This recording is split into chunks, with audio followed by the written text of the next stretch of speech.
Analyse du 24 juillet. Bon. Bitcoin n'arrive pas à casser notre résistance du dessus. Au niveau des 68 000. Après, on a ce niveau-là comme support intermédiaire. Si on descend 4 heures. Voilà. Les niveaux en ce moment à regarder. Il y a des probabilités qu'on reste en range pendant quelques jours. Ou bien même qu'on corrige à la baisse. Donc ça dépend comment le prix va se comporter aux alentours des 65 000. Si jamais on casse à la baisse ou si on vient consolider au-dessus et qu'on casse à la hausse. Le premier niveau à surveiller aux alentours dans notre range, c'est le niveau des 67 000. Si on arrive à consolider au-dessus des niveaux des 67 000, c'est déjà une bonne chose pour ceux qui veulent acheter. Ça ne veut pas dire qu'il faut acheter, mais c'est déjà une bonne nouvelle. Voilà. Donc le niveau des 67 000, c'est un niveau à surveiller. C'est à pile là où il y a cette mèche. Ce niveau-là. Si le marché, dans les jours à venir, n'arrive pas à casser à la baisse et arrive à consolider au-dessus, puis à casser notre résistance, c'est une bonne chose pour la suite. Donc ça, en rouge. Si la tendance est baissière, ça et ça en vert. Voilà. Et ça, les trois chemins probables en ce moment par rapport à Bitcoin. Bon. L'inconvénient en ce moment, c'est le marché de la bourse. Je crois que le Nasdaq et le SP500, il a baissé de 2%. Voilà. Il y a une tendance baissière en ce moment par rapport à la bourse, ce qui pourrait impacter le marché des cryptos. C'est-à-dire que si jamais il continue à la baisse, ben, il risque d'entraîner avec lui Bitcoin, Ethereum et tout le reste. Pareil pour le Nasdaq. Aujourd'hui, il a baissé de 3%. Ben, s'il continue de baisser, c'est pareil. Il entraîne tout le monde avec lui. Après, on peut voir clairement que Ethereum est en tendance baissière par rapport à Bitcoin et par rapport à Solana surtout. On a cassé ce niveau-là. Et là, on risque d'aller chercher les niveaux beaucoup plus bas. On a des niveaux comme là ici à surveiller.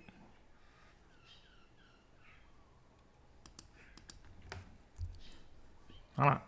Le fait d'avoir cassé ce niveau-là, c'est pas vraiment bon pour la suite. Surtout pour ceux qui ont investi dans Ethereum. Ceux qui ont investi, quand je dis qui ont investi au-dessus. Maintenant, pour ceux qui ont été patients par rapport à Ethereum, il y a des probabilités qu'on aille chercher le support qui est en bas. Je vais mettre un rectangle, comme ça c'est plus clair. Il y a des probabilités qu'on aille chercher ces niveaux-là. Voilà. Donc, il vaut mieux rester patient, attendre que le prix consolide. Attendre que le prix consolide, et si jamais il part à la baisse, c'est notre niveau à surveiller. Si jamais il consolide et qu'il remonte et casse notre résistance précédente, ça vaut le coup de d'investir en DCA bien sûr. Voilà. Donc, c'est les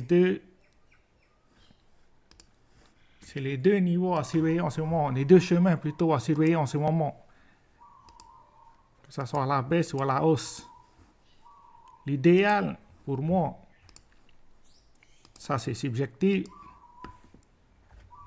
je pense que le marché a besoin encore du temps. Donc, probablement vers septembre, le marché va commencer à monter. Mais c'est des probabilités. Car cette année,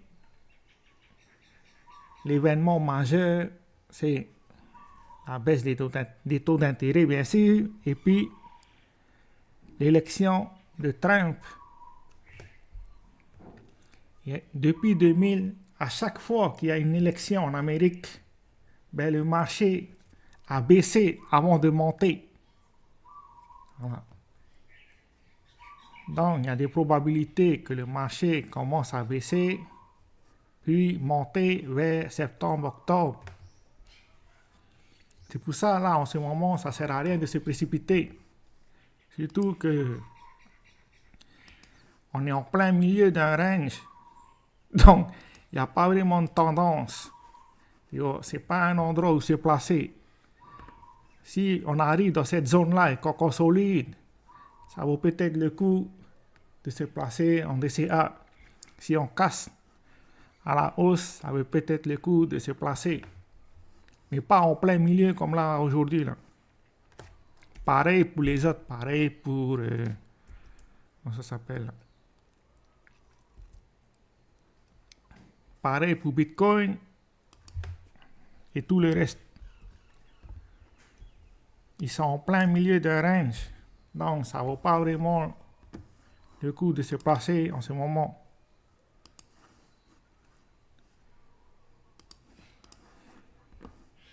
Je vais mettre un rectangle, comme ça c'est plus clair. Tu vois, tant qu'on reste dans cette zone-là, ça ne vaut pas vraiment le coup de se placer. Il vaut mieux attendre qu'on casse à la hausse ou bien qu'on retourne toucher un support. Surtout là, ça fait 3 jours qu'on a une bougie rouge. Donc, c'est pas le moment. On va regarder Solana. Pareil.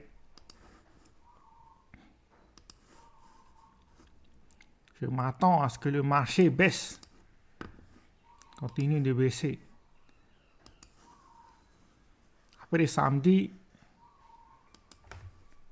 déjà à partir de demain, on a l'événement par rapport à Bitcoin. Et c'est samedi que Trump va parler à cet événement.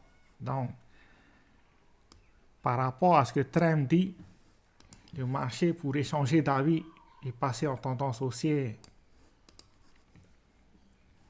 L'avantage, si jamais le marché passe en tendance haussière, c'est que la plupart des investisseurs ne se sont pas encore placés sur le marché.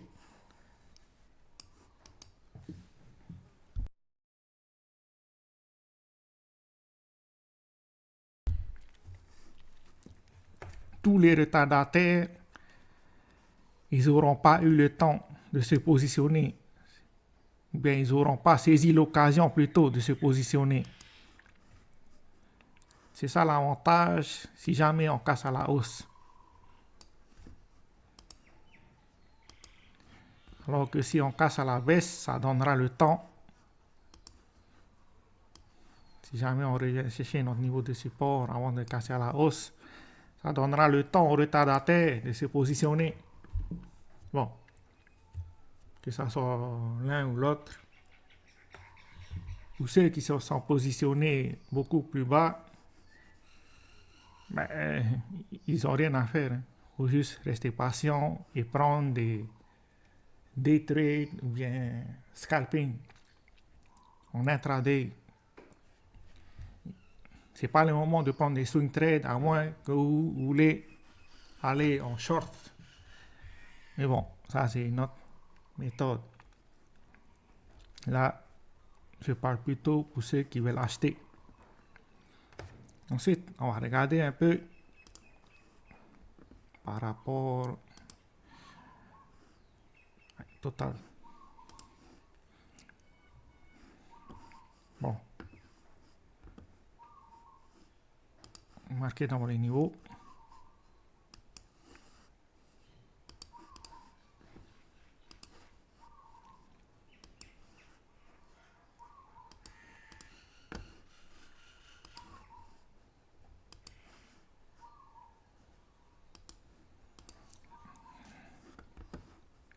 Après, on a notre niveau actuel.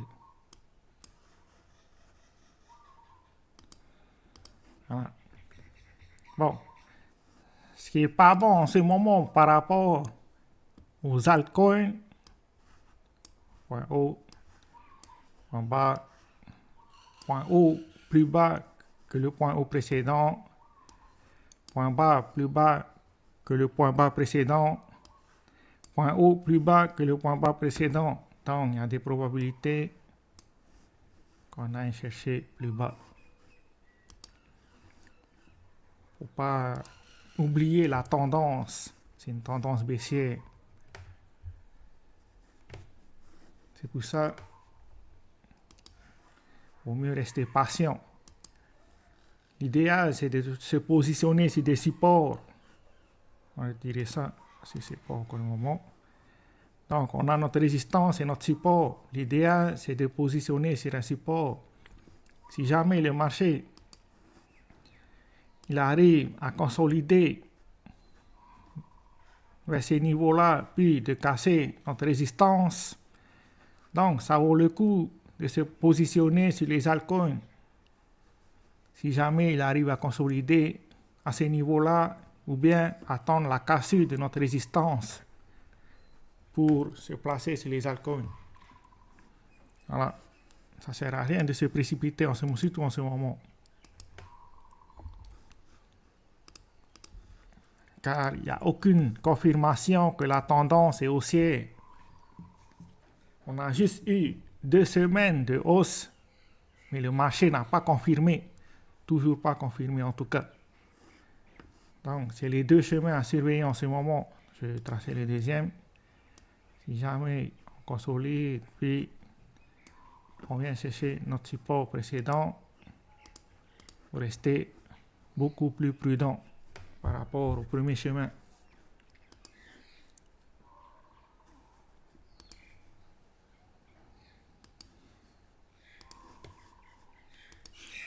Voilà, à peu près les niveaux à surveiller en ce moment par rapport aux altcoins.